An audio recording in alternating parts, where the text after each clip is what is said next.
Welcome to the kitchen of Ebony Ivy Thyme. I'm Leona, and today we're preparing a delicious Creole Jambalaya. And that's what we're having for dinner today. I love Creole Jambalaya. Let me tell you, you can make it and it will serve many. And that's the nice thing about it. And of course, you can put additional vegetables or a salad on the side. But today, we're going to serve a nice hot bowl. It has rice in it. Now, the rice, you can decide whether or not you want the rice to cook in the jambalaya or you want to serve the jambalaya over rice. We're doing our rice on inside of the actual cooking because I want every granule of that rice to say Creole Jambalaya. Now, we are throwing down today. And as you look on this counter, you're going to think, oh my goodness, look at all of this stuff. But let me tell you, all of this was in my pantries. So let's take a look at what we've got. Let's start on the left. First, I'm starting with Tony Checker's Creole seasoning. I try to keep a container of this all the time, and this particular container has been sitting in my pantry for a little while, but it's still good and I'm going to use it. From there, we have minced garlic, we have crushed red tomatoes, we've got better than bouillon, and I'm using the chicken flavor. I'm also going to add some tomato paste as well as, and oh, let me just say, tomato paste, you can use the canned stuff, but I like to purchase tomato paste in a tube. I also had some ground oregano because that's always good in a jambalaya, as well as some herbs of Provence. I'm not going to overdo it with that because this is not an Italian dish, but it does add the seasonings that we need. I'm going to add just about a half a teaspoon of smoked paprika, just to add a little paprika and add a little smokiness to the dish. I have a container of black pepper just in case I need some extra. I don't think I'm going to need that. I bought some jasmine brown rice. I've got about a cup and a half of that ready, as well as some Frank's hot sauce. Now, depending upon how spicy the Tony Checkers is and how spicy the andouille is, I may or may not need the Frank's hot sauce. But understand, jambalaya is not for the faint of heart. It's going to have a little back kick to it, so just be prepared. I also have some house seasoning sitting there, some chicken broth there, as well as some sliced green onions. And actually, the sliced green onions were the only thing that I needed from the grocery store, and that's for the garnish. So, if you don't have any, it's okay. Now, we also needed some green peppers, red peppers, and onions. And I have a mix that I keep always in my freezer of those three items. So I'm going to be adding those to our pan as well. Notice, no oil anywhere. We're going to start this dish with boiling hot water. I have diced chicken. That's one chicken breast. And it's actually, this was an andouille sausage that kind of looks like kielbasa, but I cut it in half, and I'm only using half because I'm preparing for a family of 4, and I'm going to have more than enough food and going to have some left over. So I also happen to have a little bit of time in the refrigerator that I needed to use, so we're going to throw some of that in as well. But all of these things were already here in the kitchen, and I didn't really have to shop for anything. We started our jambalaya with boiling water, as you saw, not with oil. Now, should you use cooking oil, you can certainly add about 3 tablespoons of that initially to the skillet. And do that in a large pot or a Dutch oven if you have more than 4. And just heat your pan up to about a medium heat. Now what I'm doing now is seasoning. We want to make sure that the liquids and the peppers and the onions are good and seasoned. We're also going to add the sausage and the chicken into the mixture and let that start to cook, because this dish is going to take us a little while. The longer it cooks over low and slow, the better it tastes, and it gives everything a chance to go through, all the seasonings to go through the meats. Now, if you use oil, then you're going to want to make sure that you kind of brown your sausage, and you may even decide to actually brown the chicken just a little bit. But that part of it's up to you. I did not do that. And I did not remove the meat from the pan, mainly because of the fact that I had just added the boiling water. So we have our vegetables sauteed.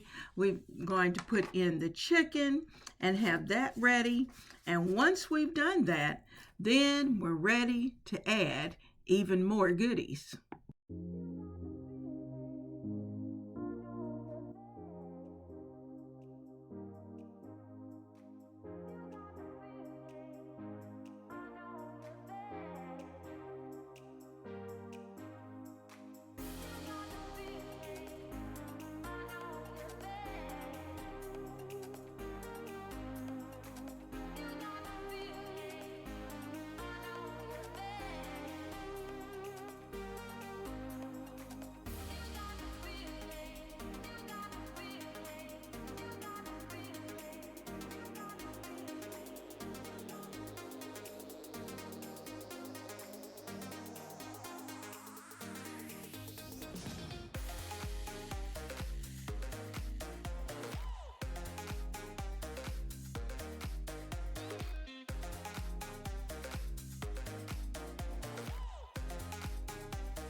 Now, I hope you are already a member of the family, but if not, today is your day.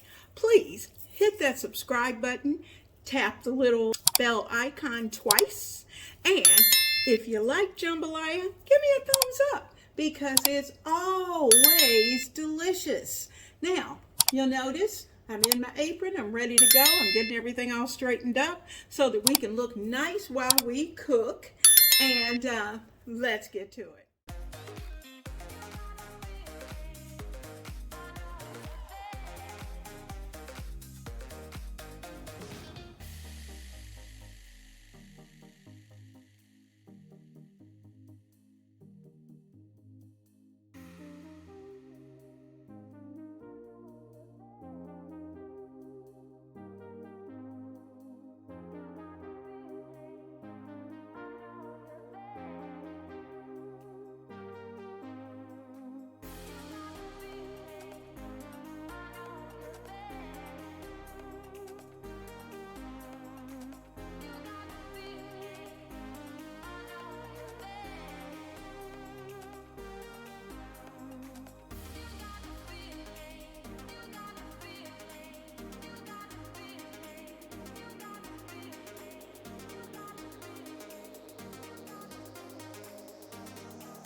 like to be able to know a little bit about the dishes that I prepare. And jambalaya is one of those. You know, it originated in Louisiana.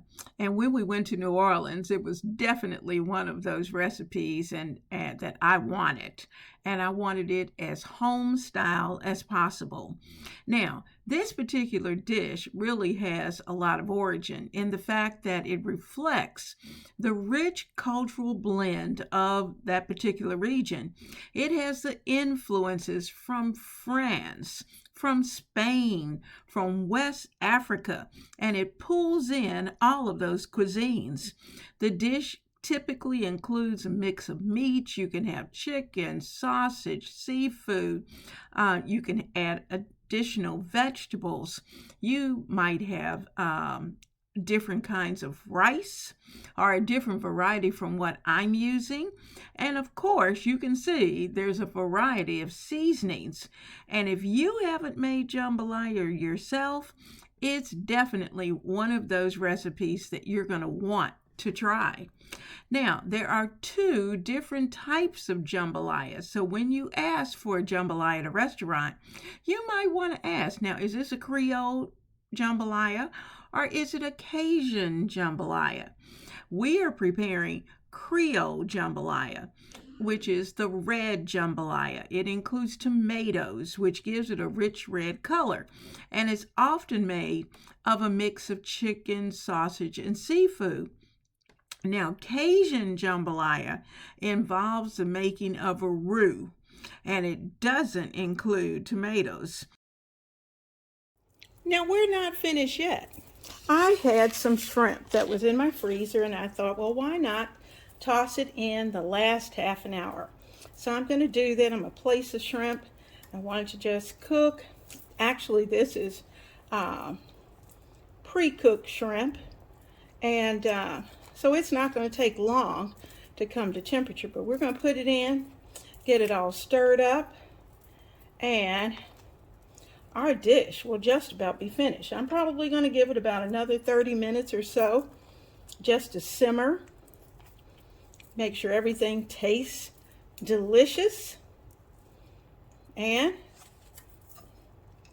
take our spoon, put that down in there. We've got our chicken, we've got our andouille sausage, our shrimp, of course, all the green peppers. This is our thyme that's there. We'll take that out. I think it's kind of done everything it's going to do. So as I find that, I will just take that out, get those out. It's mainly stem, and the leaves will eventually fall off. And if they don't, it's okay. All right, so there we go. We're going to let this simmer. The rice is not quite ready yet, but it's getting there. And by the time that rice is ready, in about 20 minutes, this dish will be ready. I like mine a little soupy, and we're going to garnish it with some green onions. Do you have a particular favorite that you like? Our jambalaya is ready to be served. Now we're going to take the top off for about 5 minutes and allow it to continue to simmer. I'm giving it a good stir because we're just about ready to get this into our bowls.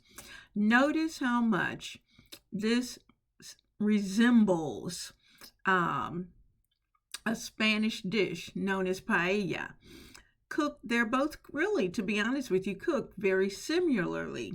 The difference is that in my case, I want it more liquid in mine because I do like the juices that are found in the jambalaya. But some people like it a little drier, and the preference is certainly up to you.